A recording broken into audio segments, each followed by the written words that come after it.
오늘 두 번째 시간 계속해서 강의하도록 하겠습니다. 우리 앞 시간에 이번 학기에서 가장 중요한 내용을 정리를 했는데 물론 잘 기억하고 있겠지만 여러분들 동영상 수업을 통해서 하다 보니까 직접적으로 제가 여러분들이 질문을 하고 또 여러분들과 대화를 하면서 진행을 해야 되는데 어쨌든 한계점이 많습니다. 그러나 여러분들 꼭 기억을 할 수 있기를 바랍니다. 철학을 하는 방법 세 가지 지금 다 기억할 수 있겠죠. 철학은 첫 번째 질문을 던지는 일이다.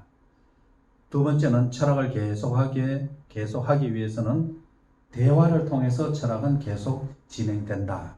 소크라테스 상파술이죠. 그리고 철학은 어디를 지향해서 나가야 되느냐. 어떤 사물의 지혜와 사물의 본질. 지혜는 앞에서 잠시 지식과 지혜를 비교해서 설명을 했지만 지식과 지혜의 차이점의 가장 중요한 차이는 뭐냐 하면 지혜는 본질적이고 가치 있는 것을 추구한다는 겁니다. 그래서 지혜는 무조건 가치가 있는 것을 포함해야 됩니다. 그에 비해서 지식은 반드시 가치가 없어도 돼요. 때로는 좋지 못한 일에 대해서도 그것을 지식으로는 가지고 있을 수가 있습니다. 마약이라든지 다른 사람을 사기치는 이런 내용들에 대해서 지식은 거기에도 작용합니다. 그러나 그것을 지혜롭다 이렇게 말할 수는 없죠. 예를 들면 지혜로운 사기꾼이다 이런 말은 성립하지 않잖아요. 왜냐하면 지혜는 사기꾼 혹은 지혜는 나쁜 것과는 함께 공존할 수 없기 때문입니다. 그게 바로 지혜의 성격이죠. 가장 소중하고 가치 있는 것을 아는 일, 아는 것, 그것이 바로 지혜라 이렇게 볼 수가 있습니다. 그래서 그것이 철학의 세 번째죠. 필라소피, 지혜를 사랑하는 일. 그래서 모든 철학의 지향과 방향점은 그 세 번째 방향으로 가야 됩니다. 질문을 던지고 대화를 통해서 사물의 지혜와 본질을 가치 있게 실현시켜 나가는 것. 그것이 철학입니다.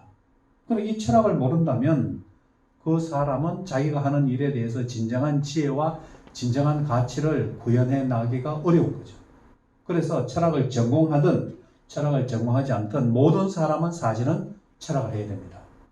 철학과에 들어가서 철학을 전공하지 않더라도 자기 하는 일에 대해서, 자기 사랑하는 일에 대해서 철학을 적용을 해야 됩니다.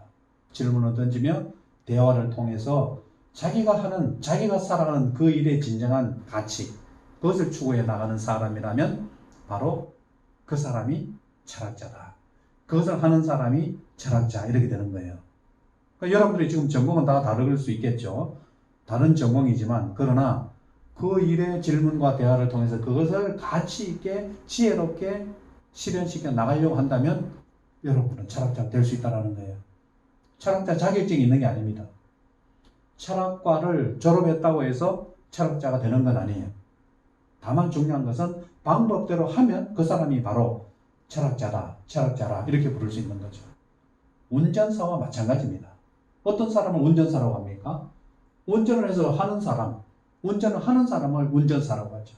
철학하는 사람을 철학자라고 합니다. 그런데 어떤 사람은 운전면허증을 따고 어떻습니까? 장롱에 넣어도 운전하지 않습니다. 그 사람 운전면허증이 있어도 그 운전을 하지 않기 때문에 운전사라 이렇게 말하지는 않습니다. 마찬가지죠. 철학과를 졸업해도 철학하지 않으면 그것은 철학자가 아니에요. 그러나 철학하는 방법을 알고 여러분처럼 철학을 하면 바로 그때부터 철학자가 될 수 있다. 이렇게 말할 수 있습니다. 그리고 하는 것이 중요하다는 사실을 다시 한번 강조하고자 합니다. 하는 것이 중요해요. 아무리 하는 방법을 알고 있다라고 할지라도 하지 않으면 안 된다는 거예요. 하지 않으면 운전을 하지 않으면 아무것도 아니죠. 그러므로 해서 진실된 사람, 진정한 사랑, 진정한 아름다움 이와 같은 일에 대해서 세 가지 조건입니다. 철학적 조건이죠. 질문하고 대화하고 그것을 지혜롭게 사랑하는 것 이와 같은 것을 갖추면서 누구든지 마음을 먹는다면 철학은 할 수 있습니다. 이제 철학으로 들어갈 수 있는 준비는 다 되었어요. 하느냐 하지 않느냐 그것은 각자의 선택에 달려있는 문제라고 볼 수가 있습니다. 이제 철학으로 좀 더 가까이 들어가 보고자 합니다. 준비는 다 되었으니까. 그래서 두 번째 시간의 주제는 철학의 영역이다라고 주제를 설정을 했습니다. 다른 말로 말하자면 철학자들은 어떤 내용을 가지고 어떤 주제를 가지고 질문을 던지고 대화를 하고 그것에 진정한 가치를, 지혜를 추구해 나가느냐, 어떤 내용으로 하느냐 이 말이에요. 그래서 첫 번째 철학자들의 영역, 첫 번째 철학에서의 내용은 첫 번째 문이라고 이렇게 말할 수도 있는데 존재라는 문입니다. 철학적 용어로 말하자면 그것은 존재론 이렇게 말할 수 있습니다. 존재론. 존재론은 사람들이 그냥 존재론 하니까 그게 무슨 대단한 철학이 있는 것처럼 생각하는데 그렇게 오해하는 경우가 있는데 존재론이라는 것은 철학을 하는 것 중에 존재에 관련된 질문을 던지는 것을 그냥 존재론이라 이렇게 부르는 겁니다. 존재론이라고 해서 특별한 철학이 있는 게 아니에요. 어떤 존재에 대해서 질문하고 대화하고 존재의 가치를 찾아 나가는 일, 그런 것을 그냥 존재론이라고 하는 겁니다. 그래서 존재론은 철학이다 이렇게 말하기보다는 철학을 하는 어떤 영역 중에 존재와 관련된 것을 그냥 존재론이다 이렇게 이해를 하는 것이 적절합니다. 지난 학기도 강의를 해보니까 존재론은 무슨 철학이에요? 이렇게 질문을 던지는 학생들이 있었어요. 존재론은 철학이 아닙니다. 철학에 속하는 어떤 영역을 말하는 겁니다. 그래서 존재론이라고 하면 있는 것에 대해서 질문을 던진 있는 것에 관련된 철학이라 이렇게 볼 수 있는데 인류가 했던 질문 중에 가장 오래된 질문은 어떤 질문일까요? 여러분 한번 상상을 해보자면 인간이 했던 질문 중에 가장 오래된 질문은 무엇일까? 기록상에 남아있지는 않아요. 그냥 우리가 상상을 해보자면 인간이 눈에 보이는 것에 대해서 저것은 뭘까? 이런 질문을 처음 했겠죠. 저것은 뭘까? 그 다음에 조금 지나면 저것은 언제부터 있게 되었을까? 이런 질문을 던진다는 거예요. 그래 가장 오래된 질문은 뭐냐 하면 대체적으로 그것이 있게 되었다라고 하는 있는 것에 대한 질문입니다.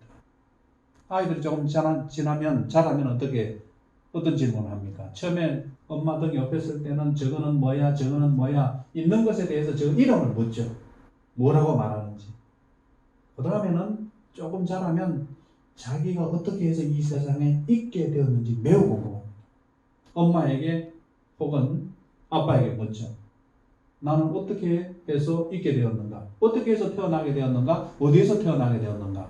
무슨 질문입니까? 자기가 있게 된 것에, 존재하게 된 것에 대해서 질문을 처음으로 던진다는 사실이에요. 매우 궁금하거든요. 여러분들은 어떻게 이 세상에 있게 되었습니까? 어떻게 존재하게 되었어요? 여전히 대답할 수 없잖아요. 어떻게 이 지구상에 지금 여러분들은 존재하게 되었는가? 이 질문입니다. 있는 것에 대한 질문이죠. 존재에 대한 질문입니다. 또 사람들이 이 세상에 대해서 생각을 하다 보면 어떤 질문을 하느냐 하면 맨 처음에 이 세상에 무엇이 있었을까? 이런 질문을 던집니다. 물론 입시에 시달리고 시험 준비를 열심히 하다 보면 이런 질문을 하지 못합니다. 좀 시간이 있고 자연스럽게 공부를 하게 되면 저절로 이 세상에 맨 처음에 무엇이 있었는지 거기에 대해서 관심을 가지고 계속 질문을 던지게 됩니다. 시험에 쫓기지 않는다면. 존재론적인 질문입니다. 철학자들이 똑같은 일을 하는 겁니다. 철학자들은 그 일을 계속했고 여러분들은 입시가 바빠져서 이제 그 질문을 포기한 거죠. 여러분들 계속해서 그 질문을 붙들고 처음에 무엇이 있게 되어서 있었을까 계속해서 접근했다면 과학적으로 갔다면 물리학자가 되었을 수도 있는 거고 아니면 철학자가 되었을 수 있는 거고 생명이 처음에 어떻게 있게 되었을까? 생명학 혹은 의학 이와 같은 분야라고 볼 수 있겠죠. 다 질문입니다. 질문에서 시작되는 거죠. 처음에 무엇이 있게 되었을까? 태양을 보면 어떤 생각이 듭니까? 태양은 어떻게 해서 있게 되었을까? 달을 보면서 어떻게 있게 되었을까? 사람은 어떻게 있게 되었을까? 이건 다 학문이고 인류의 역사하고 다 질문 아닙니까? 저 자연은 어떻게 있게 되었을까? 지구는 어떻게 있게 되었을까? 존재에 관한 질문들이 수없이 쏟아져 나오는 겁니다. 그 질문들을 통틀어서 있는 것에 대한 질문이기 때문에 그것을 존재론이다 이런 걸로 이름을 붙인 거예요. 그런 질문을 많이 할 수 있겠죠. 존재에 대한 질문. 다음 장에 보면 좀 더 이 존재론에 대해서 우리가 쉽게 생각하기 위해서 존재를 쉬운 우리말로 바꾸면 뭐라고 바꿀 수 있느냐? 있다, 있는 것 혹은 있음, 이거 존재죠. 존재는 한자어잖아요. 있는 것이다 이런 뜻이에요. 존도 있을 존자고 죄도 있을 죄자예요. 있는 것이 뭐냐 이 말이에요. 있는 것. 그래서 존재론이라고 하는 것을 우리말로 풀어서 설명을 하면 있는 것에 대해서 철학하는 것이다. 철학하는 영역이다. 이렇게 말할 수 있어요. 있는 것에 대해서. 철학하는 것은 알고 있죠. 철학이라고 하면 여러분들은 이제 어려운 소크라테스를 떠올리고 아리스토텔레스를 떠올리고 자기도 잘 이해하지 못하는 개념들을 막 얘기하지 말고 철학하면 질문을 던지고 대화를 하고 진정한 지혜를 추구하는 것을 사랑하는 것이다. 이거를 생각해야 됩니다. 그게 철학이에요. 어렵게 생각하면 안 되겠죠. 있는 것에 대해서 질문을 던집니다. 있는 것에 대해서 대화를 하고 있는 것의 진정한 의미를 추구해 나가는 것. 이게 바로 존재론이죠. 그러면 누가 이와 같은 것에 대해서 있는 것에 대해서 질문하는 사람은 어떤 사람들이겠어요?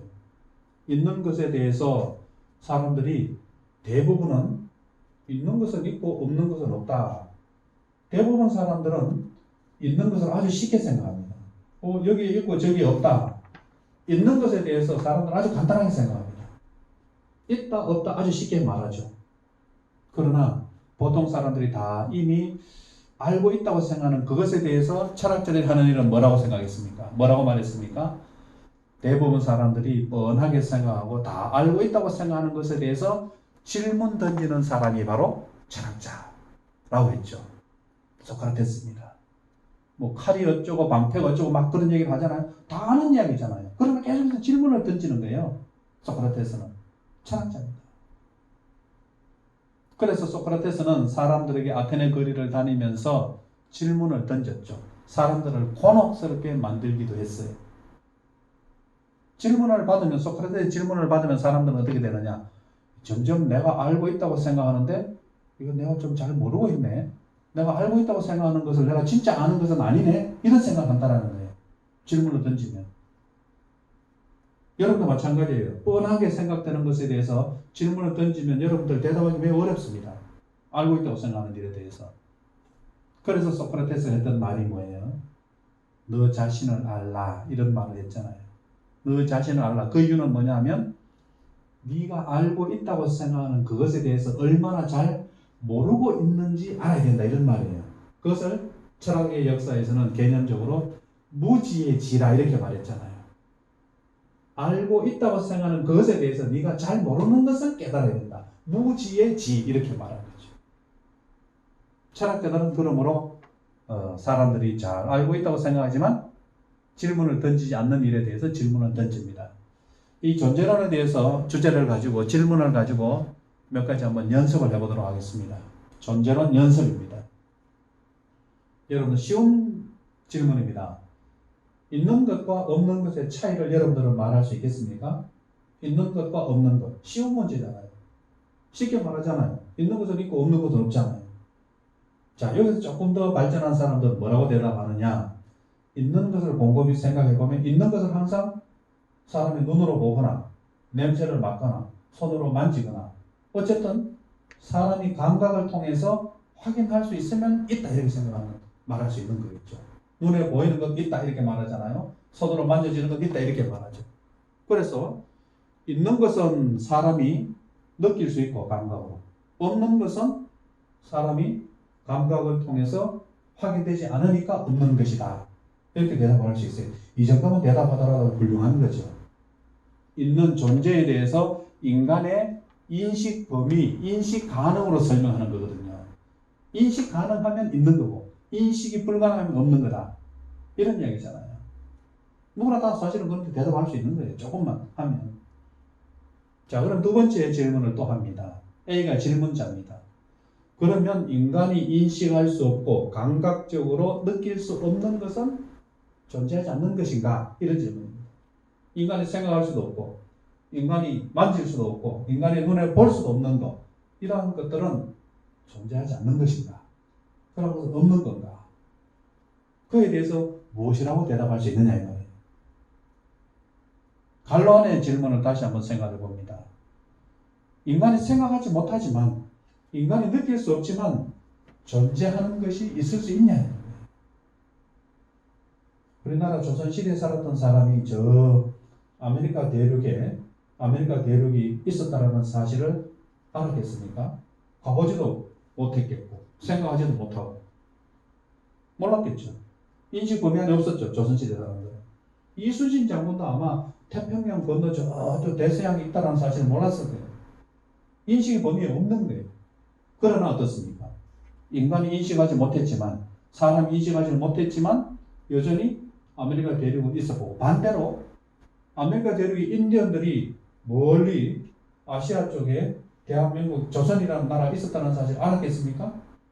그들의 인식에는 없었죠. 눈으로 보지도 못했고 알 수도 없어요. 그러나 조선은 있었어요. 달리 말하면 사람의 감각이나 사람의 인식 범위 안에 없는 것도 있을 수 있다는 거예요. 그러면 첫 번째 대답은 틀렸죠. 인간이 확인할 수 없는 것, 느낄 수 없는 것은 그러면 없는 것이다. 이렇게 얘기하는 것은 잘못된 대답이다 이런 말이에요. 계속해서 그러면 좀 더 존재론, 있는 것과 관계된 질문을 계속해서 좀 더 던지면서 연습을 좀 더 해보겠습니다. 지금 연습하는 겁니다. 이게 지금 답을 하는 게 아니라 존재와 관련된 있는 것에 대해서 이렇게 질문을 던지고 대답을 하면서 지금 존재론을 진행시켜 나가는 거죠. 어떤 것이 있다가 있었어요. 여기에 어떤 것이 있다가 없는 상태가 되는 것이 가능하냐는 말입니다.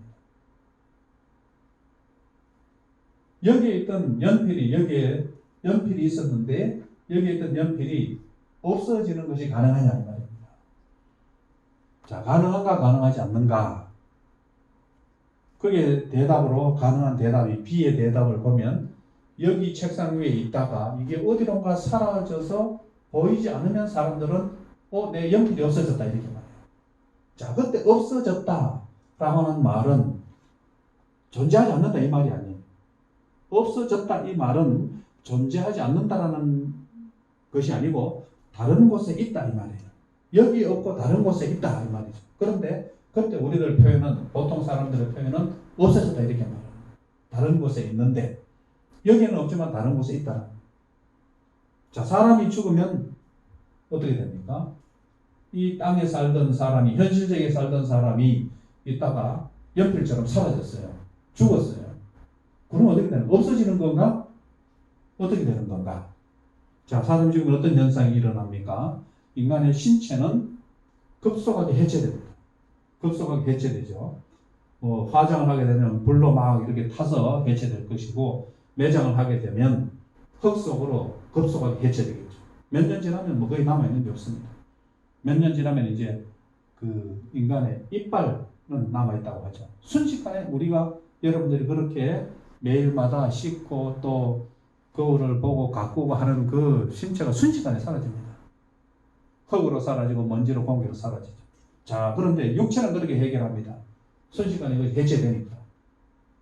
그러면 여러분 자신을 생각하는 정신과 혹은 마음과 자기 자신에 대해 생각하는 영혼은 어떻게 되느냐. 영혼도 어디론가 그 마음 작용과 혹은 그 영혼, 그것도 어디인가는 어떤 형태로 사라질 수 있겠죠. 그런데 사람이 죽으면, 그러면 죽음에 대해서 없어지는 것이 아니고, 존재 자체가 없어지는 것이 아니고, 육체는 흙이나 혹은 먼지 속으로 흩어져 있는 상태가 되는 거고, 영혼은 다른 어떤 세계에, 물론 철학적 입장에 따라서 다 다르겠지만, 만약에 영혼이 있다고 생각하는 사람은 영혼은 어떤 다른 세계에 있다 이렇게 말하는 거죠. 그래서 사람이 죽어도 사실은 없어지는 건 아니에요. 다른 모습으로, 다른 형태로 어디엔가는 존재한다. 이런 이야기를 할 수 있습니다. 존재론에 대해서. 자, 또 여기 우리 대답을 찾는 게 아니니까 이제 존재론에 대한 연습을 계속해서 하는 겁니다. 종이가 있습니다. 종이를 태워버렸습니다. 그럼 종이가 있다가 어떻게 됐습니까? 태워버렸으니까 종이가 없어졌다. 이렇게 말할 수 있겠죠. 자, 그러면 어떻게 됩니까? 종이를 태우면 뭐가 남습니까? 재가 남고 종이가 가지고 있던 에너지가 어디론가 또 흩어지겠죠. 재와 먼지로 종이가 어디엔가 결국 흩어져 있다라는 거예요.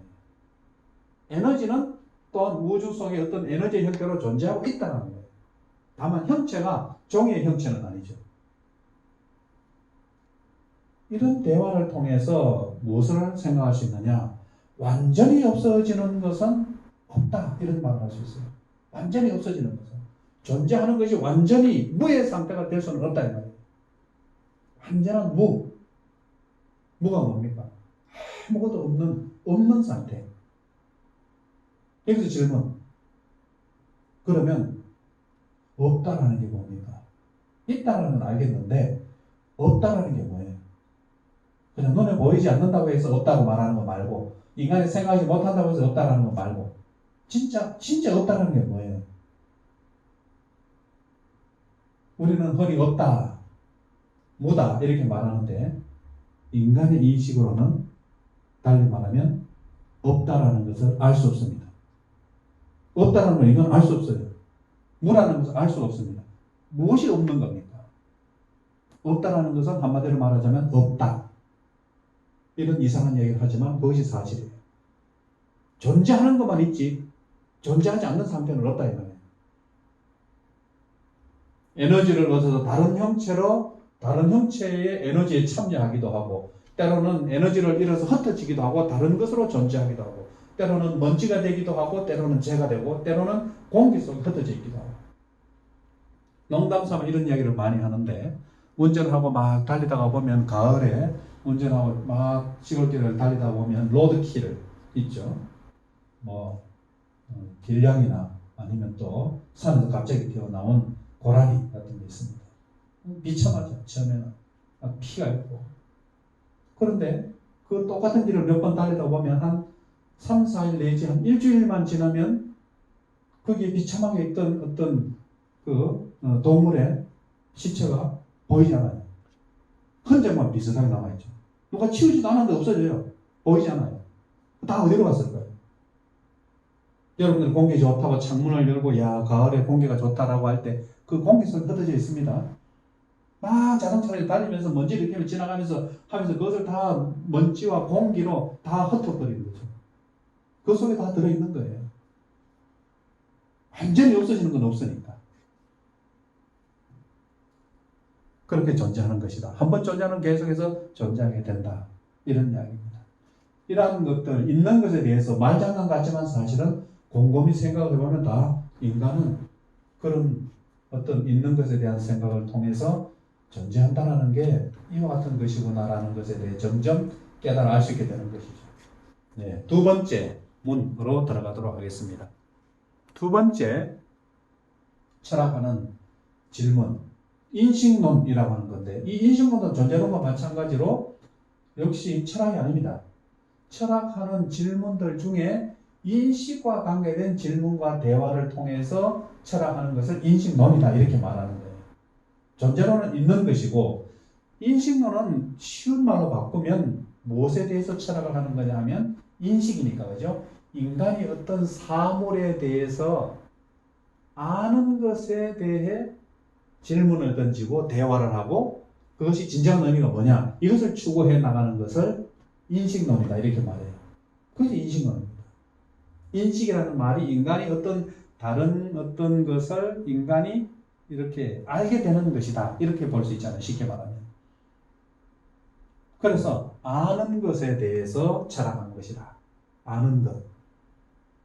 아는 것은 그러면 우리가 무엇을 안다 모른다 또 이렇게 쉽게 얘기하죠. 안다 모른다. 저 사람 알아? 알아.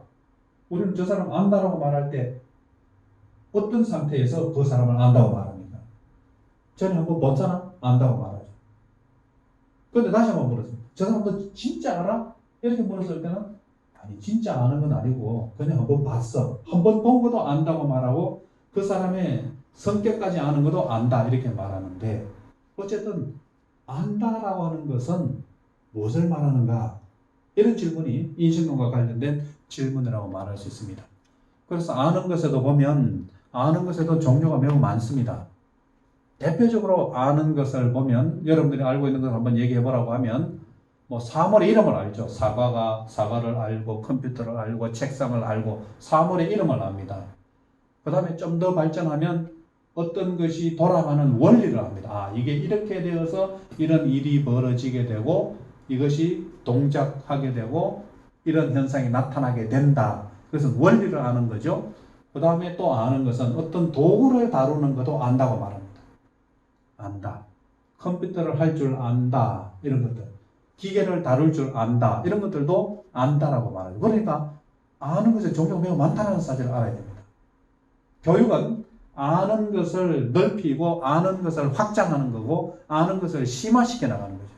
그게 교육이잖아요. 그런데 그 아는 것의 종류가 매우 많다라는 거예요. 단순한 알면서부터 시작을 해서 고차원적 원리에 이르기까지 모든 것들을 우리는 아는 것이다.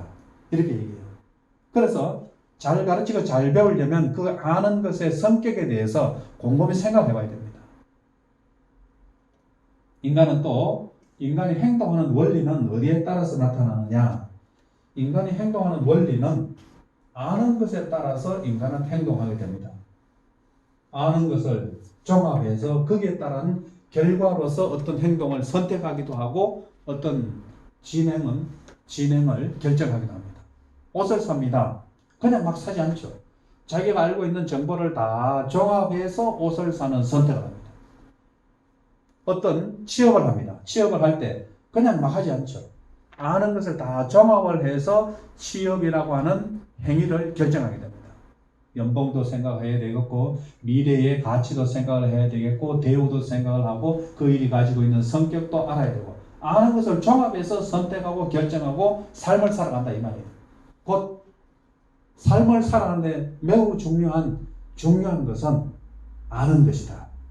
무엇을 알고 있느냐? 아는 것을 어떻게 종합하느냐? 그만큼 아는 것이 인간 삶에 매우 중요한 일이죠.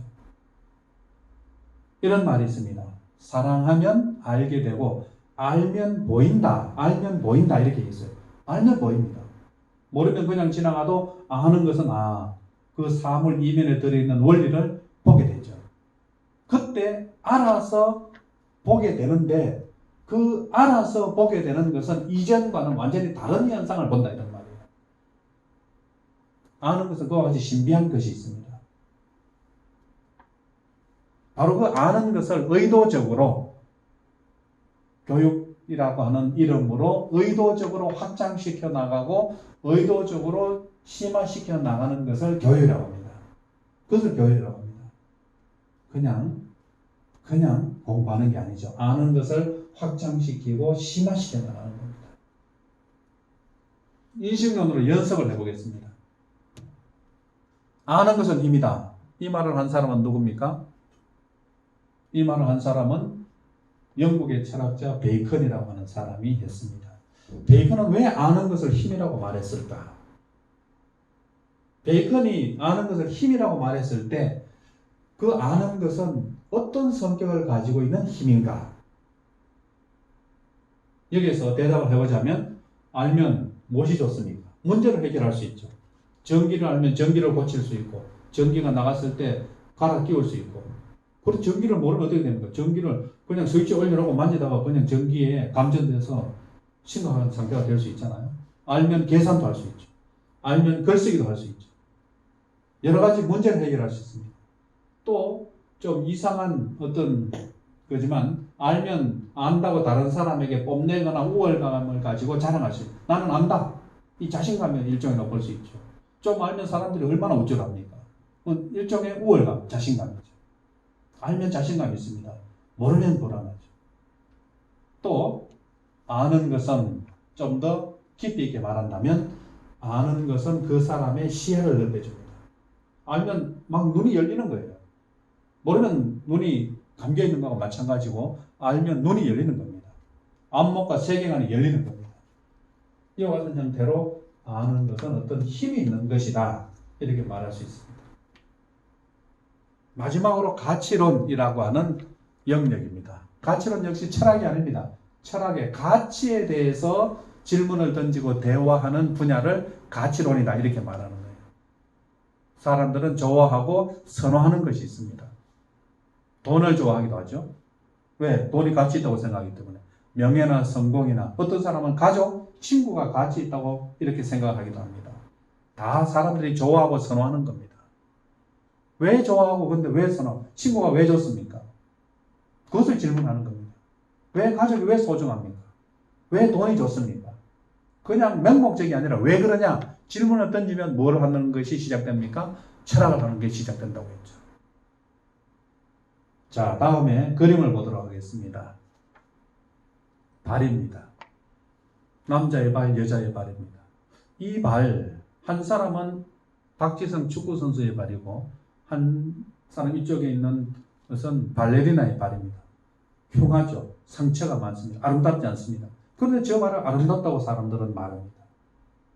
단지 겉으로 보는 것이 아니라 거기에 담겨져 있는 수고와 진실과 거기에 담겨져 있는 어떤 가치를 보기 때문에 아름답다 이렇게 말하는 것이죠.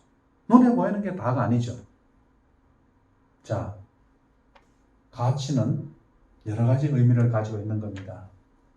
가치는 어떤 기준입니다. 그냥 돈이 좋고 뭐가 좋은 것이 아니라 진실한 돈이라 해야 되겠죠. 선한 돈이라 해야 되죠. 그래서 진선미라고 하는 말이 있습니다.